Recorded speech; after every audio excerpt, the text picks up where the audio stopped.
Bir varmış, bir yokmuş. Bir zamanlar altın sarısı otların rüzgarla yumuşak yumuşak dalgalandığı geniş bir ormanda Mama adında minicik, meraklı ve biraz da inatçı bir aslan yaşarmış. Momo'nun patileri büyük, kuyruğunun ucundaki püskülü kabarık, gözleri ise her zaman yeni bir oyun arar gibi parlakmış. Ama ormandaki herkesin bildiği bir huyu varmış. Momo uyumayı hiç sevmezmiş. Annesi Lila her akşam güneş ufkun arasına inerken yumuşak otlardan yapılmış uyku köşesini düzeltir ve sakin bir sesle "Haydi Momo, artık uyku zamanı." dermiş. Momo ise hemen başını iki yana sallarmış. "Uyuyamam anne, çünkü daha kuyruğum yorulmadı." Annesi gülümsermiş. "Kuyruğun değil, sen oynamak istiyorsun." Momo arkasına dönüp kuyruğuna bakar. Sonra ciddi bir fısıltıyla "Beni ele verme." dermiş. Bazı akşamlarda gökyüzüne bakıp "Uyuyamam, çünkü ay biraz yamuk duruyor. Onu düzeltmem gerek." dermiş. Annesi sabırla "Ay yerinde duruyor yavrum." dermiş. Ama Momo gözleri kapanacak gibi olsa bile hemen doğrulur, göğsünü kabartır ve "Ben daha hiç yorulmadım." diye diretirmiş. Oysa bunu söylerken bazen kocaman esner, bazen de kendi patisine basıp şaşkın şaşkın etrafına bakarmış. Bir gün ormanda büyük bir haber yayılmış. Ertesi sabah yavru hayvanlar arasında gölge yarışları yapılacakmış. Momo bu haberi duyunca sevinçten neredeyse kendi kuyruğunu yakalayacak kadar hızlı dönmüş. "Kesin ben kazanacağım anne." demiş. Annesi onun başını sevmiş. "O zaman bu gece erken uyumalısın. Dinlenen patiler daha güçlü koşar." Momo hemen kaşlarını çatmış. "Benim patilerim zaten güçlü. Hem benim özel bir planım var." "Nasıl bir plan?" Momo bir taşın üstüne çıkmış. Sanki bütün ormana konuşma yapacakmış gibi patisini havaya kaldırmış.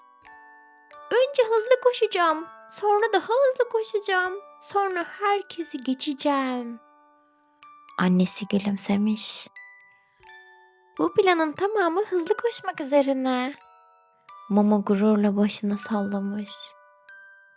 O gece annesi uyku köşesini hazırlamış. Momo'yu yanına çağırmış ve sakin bir masal anlatmak istemiş. Fakat Momo'nun aklı hala yarıştaymış. Annesi uykuya daldıktan sonra minik aslan sessizce doğrulmuş.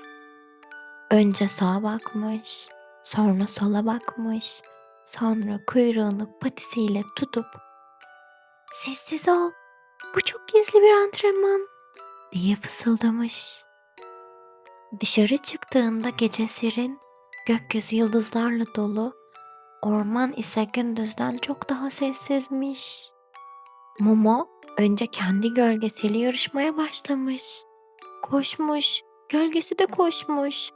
Durmuş, gölgesi de durmuş. Zıplamış, gölgesi de zıplamış. Momo biraz sinirlenmiş. "Bu benden kopya çekiyor." Sonra daha hızlı koşmak istemiş. Ama karanlıkta küçük bir köke takılıp yumuşak otların içine "Pof!" diye düşmüş. Canı acımamış ama burnuna ot kaçmış. Hapşu! Hapşırığı o kadar komik çıkmış ki kendi bile şaşırmış. "Bu sadece burun antrenmanıydı." diye mırıldanmış.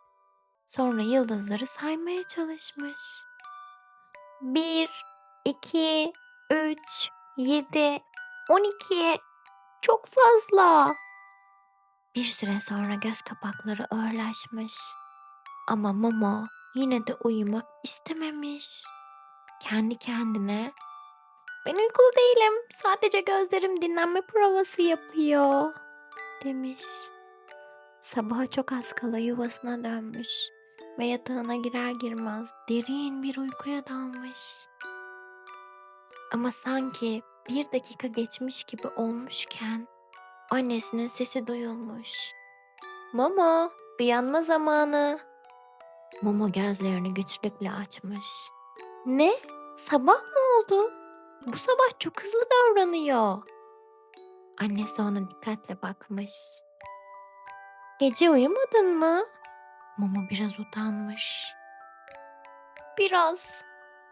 "Ne kadar biraz?" "Büyük bir göz kırpması kadar." Annesi kızmamış. Sadece, "Bugün bedeninin ne söylediğini dinle," demiş. Yarış alanına geldiklerinde yavru hayvanlar çok heyecanlıymış. Herkes sıraya dizilmiş. Uzun akasya gölgeleri yarış yolunun üzerine serilmiş. Bitiş çizgisinin yanında yumuşak kumlar güneşte parlıyormuş. Momo kendini toparlamış, göğsünü kabartmış ve kendi kendine, "Ben çok hızlıyım," demiş. Yarış başlamış. İlk başta Momo gerçekten hızlı koşmuş. Patileri toprağa güçlü basmış. Kuyruğu rüzgarda küçük bir bayrak gibi savrulmuş. Birkaç adım boyunca kendini ormanın en hızlı yavrusu gibi hissetmiş. Ama sonra gece boyunca yaptığı gizli antrenmanlar etkisini göstermiş.